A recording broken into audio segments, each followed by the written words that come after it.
नमस्कार फ्रेंड्स, मैं नीलमणि NM station में आपका फिर से स्वागत है। आप लोग ने मेरे और वीडियो देखे होंगे, मैंने पहले जो पोस्ट किए थे। उम्मीद है कि आपको पसंद आए होंगे और मैं कोशिश करता हूं कि कुछ न कुछ नई बातें, नई जानकारियां, कुछ नए पहलू, कुछ नए एंगल से आपको जानकारियां दूं।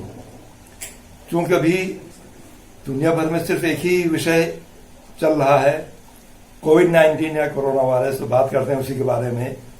एक बात जो निकल के आ रही है, पहले भी तमाम संदेह प्रकट किए गए हैं, अभी भी कहे जा रहे हैं कि क्या कहीं ये बायो वॉरफेयर तो नहीं है, मतलब कहीं तो जैविक युद्ध तो नहीं है जो कि जानबूझ के दुनिया के ऊपर थोपा गया है चीन के द्वारा। एक अमेरिकी सीनेटर ने ये बात कही थी कि ये वुहान की लैब से बना हुआ वायरस दुनिया की अर्थव्यवस्थाओं को ध्वस्त करने और चीजों को विपरीत दिशा में डालने और सामाजिक गड़बड़ी पैदा करने के लिए ये एक जैविक युद्ध छेड़ा गया है।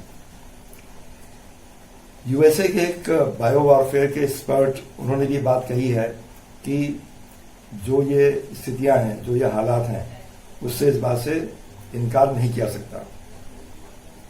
बायो वॉरफेयर, जान लीजिए, कोई आज की बात नहीं है।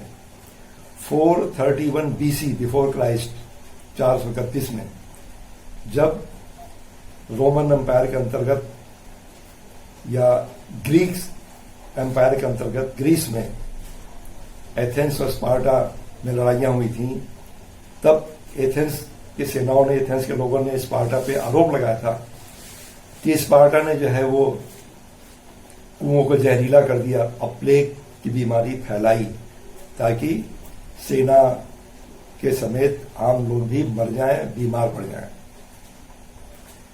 1347 में भी ऐसा ही कुछ हुआ था। प्लेग, मंगोल लोगों पर आरोप लगे थे कि उन्होंने प्लेग फैलाया है यूरोप में।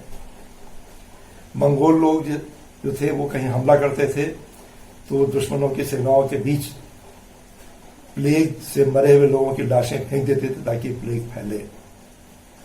इस तरह के तमाम दृष्टांत हैं, तमाम वाकये हैं कि बायो वॉरफेयर किया गया, न सिर्फ एथेंस स्पार्टा में मंगोल्स के द्वारा, बल्कि सेकेंड वर्ल्ड वॉर में जापान, सोवियत यूनियन, जर्मनी, सभी पे आरोप लगते रहे, इन्होंने ऐसा कर दिया, वैसा कर दिया।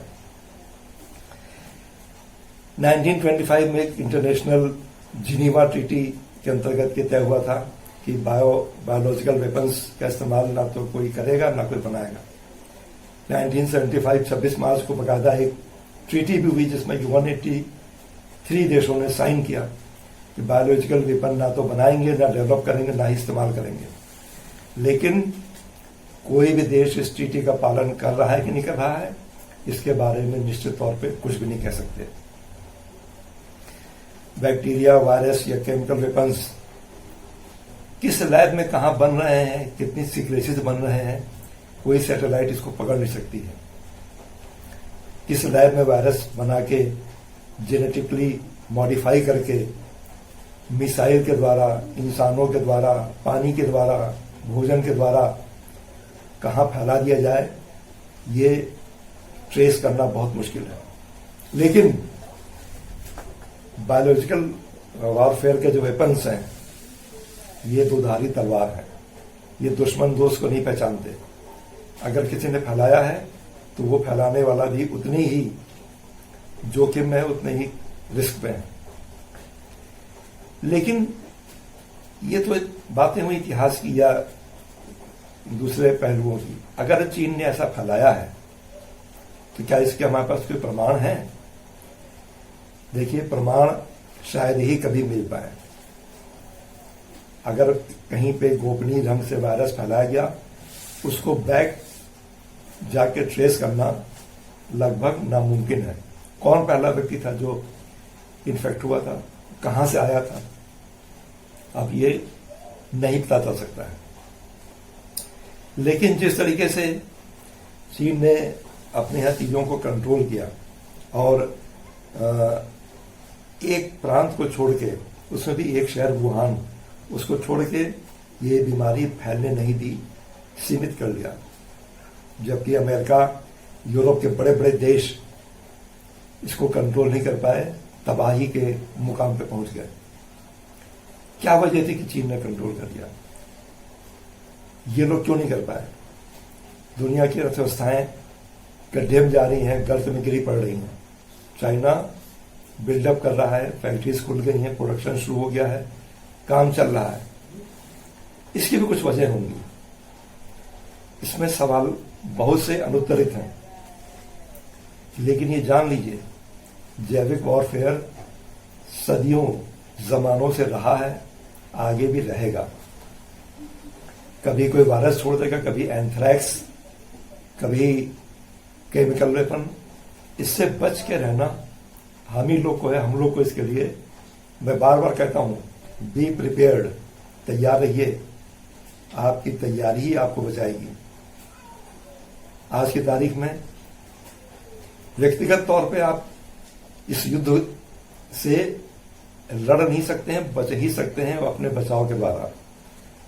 जैसा कहा गया है, 2 गज की दूरी है बहुत जरूरी। मैं इसमें एक चीज जोड़ता हूं, या तो 2 गज की दूरी रखिए, नहीं तो 2 गज जमीन के नीचे जाने के लिए तैयार रहिए। च्वाइस आपकी है, चुनना आपको पड़ेगा। Be prepared, be alert and prepare everybody around you. अपने चारों ओर के लोगों को प्रिपेयर करिए। किसी भी संभावित खतरे से निपटने के लिए तैयार रहिए।